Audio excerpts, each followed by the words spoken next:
स्वागत करती हूँ आप सभी का अपने चैनल प्रभु कथा में और प्रार्थना करती हूँ अपने आराध्य से कि आप सभी पे वो अपनी कृपा दृष्टि सदैव बनाए रखे। तो आज मैं आप सबको अपने कथा में सुनाने वाली हूँ एक ऐसी भक्त की कथा, एक ऐसे प्रेम की कथा जिसको हम सदियों से सुनते आए हैं, जिसकी चर्चा हम सदियों से सुनते आए हैं। तो आज मैं अपनी कथा में आप सबको सुनाने वाली हूँ मीराबाई की कथा, जिनकी भक्ति और प्रेम रस की कथा हम सदियों से सुनते आए हैं। उनकी भक्ति, गाने और प्रेम की कथाएं हम सदियों से सुनते पढ़ते आ रहे हैं। मीराबाई एक ऐसी भक्त थी जिनका भक्ति और प्रेम का समावेश था, जिन्होंने अपने भक्ति और प्रेम का समर्पण करके भगवान को प्राप्त किया था।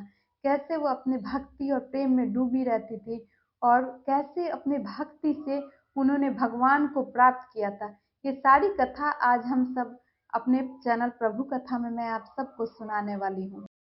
तो आज मैं आप सबको बताने वाली हूँ मीराबाई के उसी भक्ति और प्रेम रस की कथा कि कैसे मीराबाई ने अपने भक्ति और प्रेम से भगवान श्री कृष्ण को प्राप्त किया, कैसे मीराबाई ने भक्ति और प्रेम से भगवान का साक्षात दर्शन किया। तो आज मैं आप सबको अपने कथा में मीराबाई की कथा सुनाने वाली हूँ।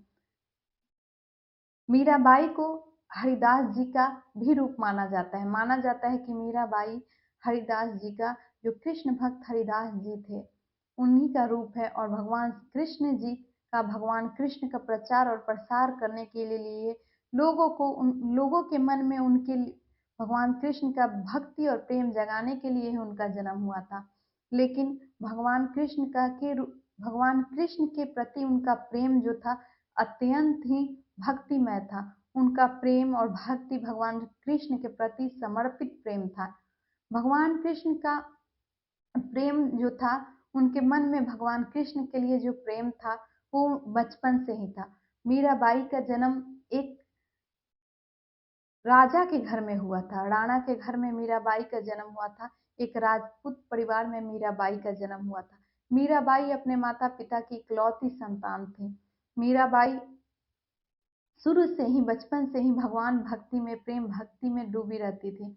एक बार की बात है, एक छोटी सी कथा है कि मीराबाई एक बार किसी की विवाह बारात जा रही थी, तो मीराबाई सभी औरतों के साथ अपने छत से देख रही थी। वो उस समय छोटी थी। तो मीराबाई जब छत से वो विवाह जाते हुए, बारात जाते हुए देख रही थी, तो उन्होंने अपनी माँ से पूछा, माँ यह कौन है? माँ ने कहा यह दूल्हा है। मीराबाई ने फिर सवाल किया। बालपन में बच्चों के मन में बहुत सारे सवाल होते हैं और उन सवाल के जवाब को वो अपने मन में गांठ बना लेते हैं। उसी तरह मीराबाई के साथ भी हुआ। मीराबाई ने फिर से पूछा अपनी माँ से, माँ मेरा दूल्हा कौन है? माँ ने, जिस तरह सबकी माँ अपने बच्चों को कभी कभी कुछ जवाब दे देती है, मीराबाई की माँ ने भी भगवान श्री कृष्ण की मूर्ति की तरफ इशारा करते हुए कहा, तेरा दूल्हा वो है। मीराबाई के मन में वो गांठ बन गई और उसी क्षण से मीराबाई भगवान श्री कृष्ण को अपना पति मान बैठी और उनसे प्रेम करने लगी, उनकी भक्ति करने लगी, उनकी पूजा करने लगी। मीराबाई भगवान श्री कृष्ण को अपना सब कुछ मान बैठी थी। लेकिन जब मीराबाई थोड़ी बड़ी हुई तो मीराबाई के पिता ने उनकी विवाह के लिए चित्तौड़ के राजा भोजराज से उनका विवाह तय किया। भोजराज के साथ उनका विवाह तय किया और मीराबाई बहुत रो रही थी। मीराबाई ने कहा मुझे विवाह नहीं करना है, लेकिन उनके पिता ने कहा विवाह तो करना पड़ेगा, विवाह करना बेहद जरूरी होता है। इसके बाद मीराबाई ने राजा भोजराज के साथ विवाह कर लिया और विवाह करने के बाद उनके साथ उनके महल चली गई और रहने लगी। लेकिन मीराबाई ने भोजराज को कभी पति नहीं माना, क्योंकि वो भगवान श्री कृष्ण को अपना पति मानती थी। और इस तरह जब भी भोजराज उनके समीप जाना चाहते थे, मीराबाई मना कर देती थी। उनके पति बहुत ही अच्छे थे, वो भी एक भक्त थे भगवान श्री कृष्ण के। उनको यह बात पता थी कि मीराबाई जो है भगवान श्री कृष्ण की भक्त हैं और अत्यंत प्रेम करती हैं भगवान श्री कृष्ण से। लेकिन उनको यह नहीं पता था कि मीराबाई तो भगवान श्री कृष्ण को ही अपना पति मानती हैं। इस तरह भोजराज जो थे, मीराबाई को हर समय ये प्रयास करते थे कि उनके समीप जा सके, उनका पत्नी का दर्जा पा सके, लेकिन मीराबाई ने कभी उनको पति नहीं माना। इस तरह बाई जो है भगवान श्री कृष्ण के मंदिर में जाने लगी, अपने ससुराल में रहते हुए भगवान श्री कृष्ण की भक्ति आराधना करने लगी। लेकिन उनके ससुराल के बहुत सारे लोग ऐसे थे जो उनके भक्ति आराधना से नाखुश थे। वो भगवान माँ भवानी की भक्ति करते थे, लेकिन मीरा भाई ने भवानी की भक्ति करने से मना कर दिया, क्योंकि वो तो सिर्फ भगवान श्री कृष्ण के प्रेम में डूबी रहती थी, भगवान श्री कृष्ण की भक्ति में डूबी रहती थी, और वो भगवान श्री कृष्ण को ही अपना सब कुछ मानती थी। इस तरह मीराबाई के पति का एक दिन देहांत हो गया और मीराबाई अकेली हो गई। इस तरह उसके बाद उनके ससुराल वालों ने मीराबाई पे अत्याचार करना शुरू किया, उन पे लांछन लगाना शुरू किया कि मीराबाई मंदिर में किसी और के साथ मिलने जाती है, और इस तरह उन पे नजर रखा जाने लगा, उन पे अत्याचार किया जाने लगा।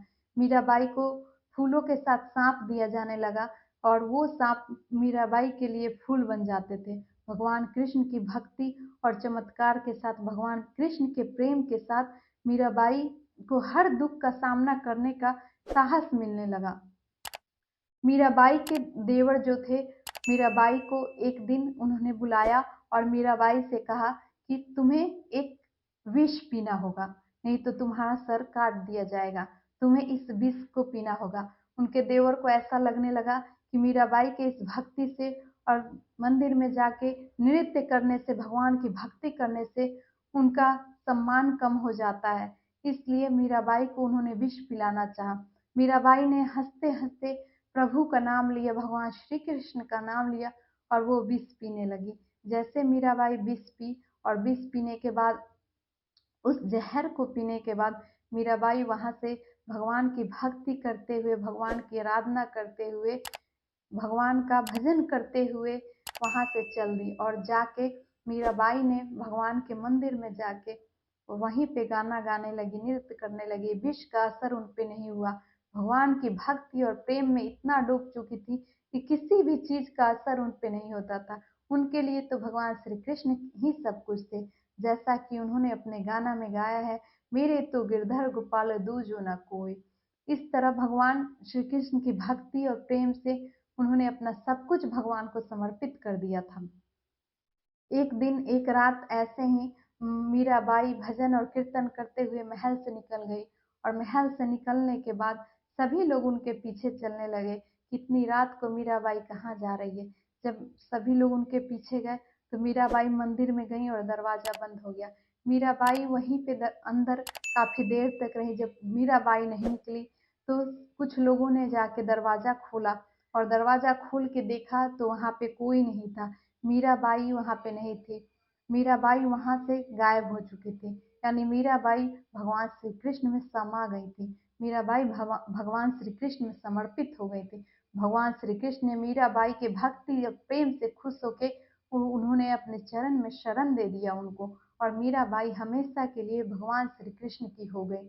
इस तरह की भक्ति और प्रेम का उदाहरण केवल मीराबाई ही दे सकती है। उनके भक्ति और प्रेम में एक अलग सा जुनून था, जिसने विष को भी अमृत बना दिया, जिसने सांप को भी फूलों का हार बना दिया। इस तरह की भक्ति और प्रेम से डूबी मीराबाई एक अलग जुनून में भगवान की भक्ति और प्रेम किया करती थी। तो आज मैंने आप सबको मीराबाई की अनोखी भक्ति और प्रेम की कथा सुनाई, जिसने भगवान को अपना सब कुछ समर्पित कर दिया था, और भगवान ने उन्हें स्वीकार किया। भगवान से प्रेम करना और भक्ति करना भगवान हर रूप में स्वीकार करते हैं। चाहे आप किसी भी रूप में भगवान से भक्ति और प्रेम करें, भगवान को हर रूप स्वीकार है। भगवान वो हर रूप स्वीकार करते हैं जिसमें आप उनका भक्ति, स्मरण और प्रेम करते हैं। तो आज मैंने आप सबको मीराबाई की कथा सुनाई, कैसे भक्ति और प्रेम में डूबी मीराबाई अपना सब कुछ समर्पित करके प्रभु कृष्ण की, भगवान श्री कृष्ण की, राधा मोहन की हो गई। तो आज मैंने आपको मीराबाई की कथा सुनाई। आगे भी मैं आप सबके लिए बहुत सारी ऐसी कथाएं लेके आने वाली हूँ, तो देखते रहिए मेरा चैनल प्रभु कथा, और मेरी सभी वीडियो को देखिए, आपको बहुत आनंद आएगा। तब तक के लिए बोलते हैं जय श्री राधे राधे।